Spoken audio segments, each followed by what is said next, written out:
आज हम विज्ञान कक्षा 6 तंतु से वस्त्र तक के अभ्यास प्रश्नों को हल करेंगे। पहला प्रश्न है, निम्नलिखित में सही विकल्प छांटकर अपनी अभ्यास पुस्तिका में लिखिए। ऊन प्राप्त नहीं होते हैं। तो ऊन किससे प्राप्त नहीं होता? भेड़ के बाल से तो प्राप्त होता है, ऊंट के बाल से भी प्राप्त होता है, याक के बाल से भी प्राप्त होता है, लंगूर के बाल से। तो लंगूर के बाल से ऊन प्राप्त नहीं होता है, तो इसका विकल्प ये सही हो जाएगा। तो इसको अपनी अभ्यास पुस्तिका में लिख लीजिएगा कि ऊन प्राप्त नहीं होते हैं लंगूर के बाल से। कृत्रिम रेशा है रुई, जूट, नायलॉन, फ्लैक्स। तो रुई, जूट, फ्लैक्स है ना, ये पादप रेशे हैं। और कृत्रिम रेशा कौन सा है? नायलॉन। कपास द्वारा निर्मित सामग्री है। तो कपास द्वारा जो निर्मित सामग्री वो है कागज। एकल धागे से वस्त्र निर्माण की प्रक्रिया कहलाती है और ये बंधाई कहलाती है। तो रेटिंग, कताई, बुनाई, बंधाई, तो इसमें बंधाई वाला विकल्प सही हो जाएगा।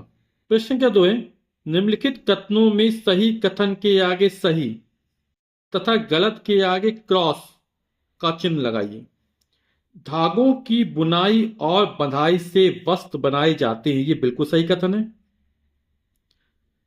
तंतु धागों से मिलकर बनते हैं, ये गलत कथन हो जाएगा।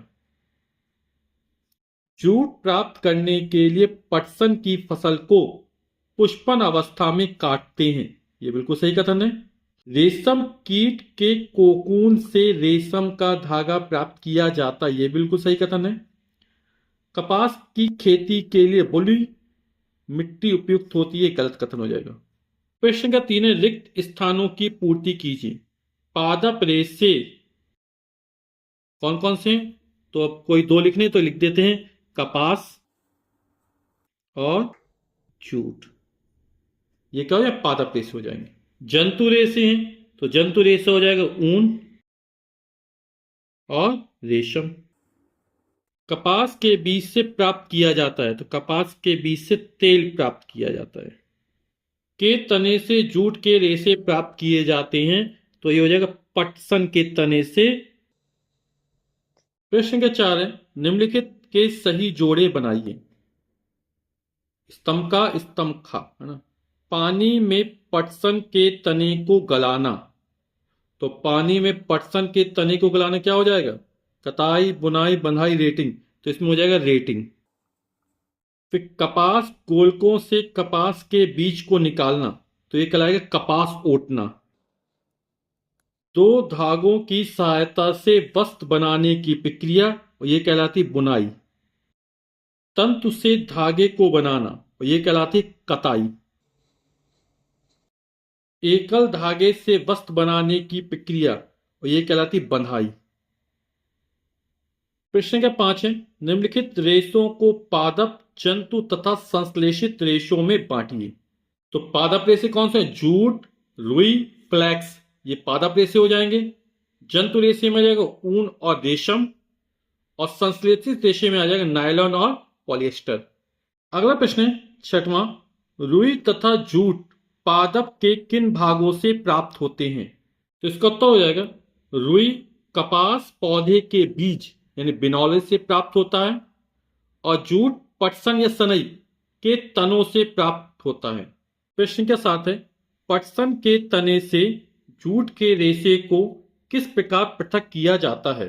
तो इसका उत्तर हो जाएगा, फसल की कटाई के पश्चात पटसन पादपों की शाखाओं व पत्तियों की सफाई करके तनों को बंडलों में बांधकर तालाब अथवा किसी स्थान पर रुके हुए जल में डुबोकर रखते हैं। 4-5 दिनों के बाद पौधों के मुलायम भाग गल जाते हैं और रेशे स्पष्ट दिखाई देने लगते हैं। यह क्रिया जल में पाए जाने वाले जीवाणुओं द्वारा होती है। यह प्रक्रिया पटसन की रेटिंग कहलाती है ना। पटसन की रेटिंग की परिभाषा भी हो जाएगी। गले हुए पटसन के तने को हाथों से झटका देकर पीटा जाता है। तत्पश्चात जूट के तंतुओं को खींचकर निकाला जाता है। इस प्रकार प्राप्त जूट तंतु 6 से 8 फीट लंबे, हल्के पीले रंग के, चिकने तथा कपास के रेशों की तुलना में कुछ अधिक मजबूत होते हैं। अगला प्रश्न है, रेशों से धागा बनाते समय इसकी कताई करना क्यों आवश्यक होता है? तो इसका उत्तर हो जाएगा, रेशों से धागा बनाने में रुई के एक पुंज से रेशों को खींचकर ऐंठते हैं। ऐसा करने से रेशे पास पास आ जाते हैं और धागा बन जाता है। इस प्रक्रिया को कताई कहते हैं। कताई करने से रेशों की मजबूती बढ़ती है, इसीलिए कताई करना आवश्यक होता है। अगला प्रश्न है, कपास से सूती वस्त्र बनाने में प्रयुक्त प्रक्रमों को क्रम से लिखिए। तो कपास से सूती वस्त्र बनाने में प्रयुक्त प्रक्रम, पहले तंतु या रेशा, फिर उससे धागा बनाया जाता है, फिर धागे से कपड़ा बनाया जाता है और फिर वस्त्र बनाए जाते हैं। तो ये प्रयुक्त प्रक्रम हो जाएगा।